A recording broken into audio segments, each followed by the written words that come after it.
Mickey Spillane said, "A fiction story is like a joke. The reason you listen to a joke is to get to the punchline. Pacing a story's like sex. You start off with the teasing, then work up to the rough stuff, and then all of a sudden you get to the real boom to boom to boom to bang, the big explosion, then you're finished. The closer to the last word you can get the climax, the better." Now, let's not dwell on the sexual metaphor there. Let's focus instead on the idea that fiction stories are like jokes, because David Foster Wallace said something similar. He said, "Great stories and great jokes have a lot in common. Both depend on what communications theorists sometimes call exformation, which is a certain quantity of vital information removed from but evoked by a communication in such a way as to cause a kind of explosion of associative connections with the recipient. This is probably why the effect of both short stories and jokes often feels sudden and percussive, like the venting of a long-stuck valve." So in both stories and jokes, the ending is of the utmost importance. In fact, the only reason we're really interested in the setup is insofar as it develops the promise of what's going to happen at the end. I'll give you an example of a joke. A joke about a wee boy who loves tractors. He's absolutely mad for them. He's got tractor posters on his walls, and he's got toy tractors, of course, and he's got copies of Tractor Monthly stashed under his bed, and he's got a tractor pyjamas and a tractor duvet cover. He's got the lot. And for his 11th birthday, as a special treat, his dad decides to take him to a tractor show, a tractor fair, and it's held in this big showroom on the outskirts of town.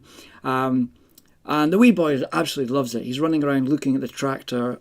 His dad's chatting away to the saleswoman. And at one point, the wee boy gets up into the cab of one of the tractors, starts playing around with the controls, accidentally starts this tractor. Now, once he started it, he can't work out how to stop the thing. And his dad turns around and sees his little boy in this tractor trundling towards the enormous windows of this showroom. And the dad runs and stands in front of the tractor and says, "Stop, stop, whoa, son, stop." But the boy can't stop the tractor. And the dad goes, "No, stop."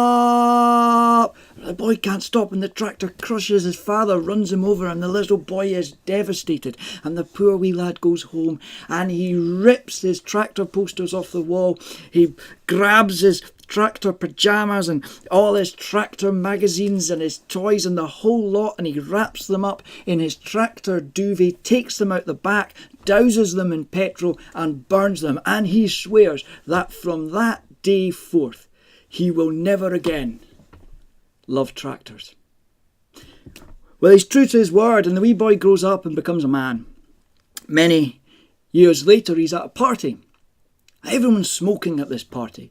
The party is so thick with smoke that he can hardly see, and yet through that fog, he spots honestly the most beautiful woman he has ever seen. But she's coughing and spluttering. Her eyes are watering from all this smoke. So he goes over to her and he takes in an enormous breath,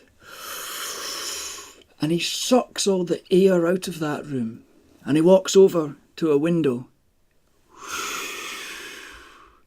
blows it all out, and the room is perfectly clear and smoke-free. And he walks back over to that woman and she says, "That was incredible. How did you do that?" He says, "It's simple. I'm an ex-tractor fan."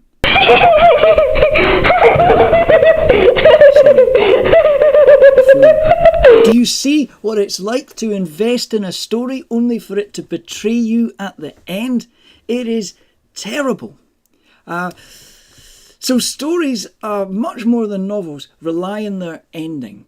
And it's interesting to think about that joke, because once you know the pun that you're building towards, there's several different ways you can play the setup.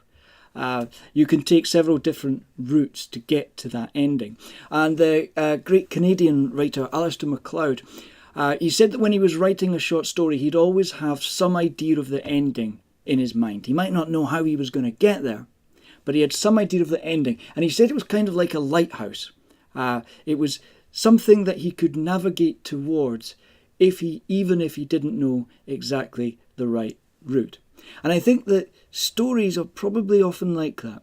Probably often the author has some idea of the ending and it's about trying to find the best route to that point. Whereas maybe novels are more like you just go for a walk without a map and see where it takes you.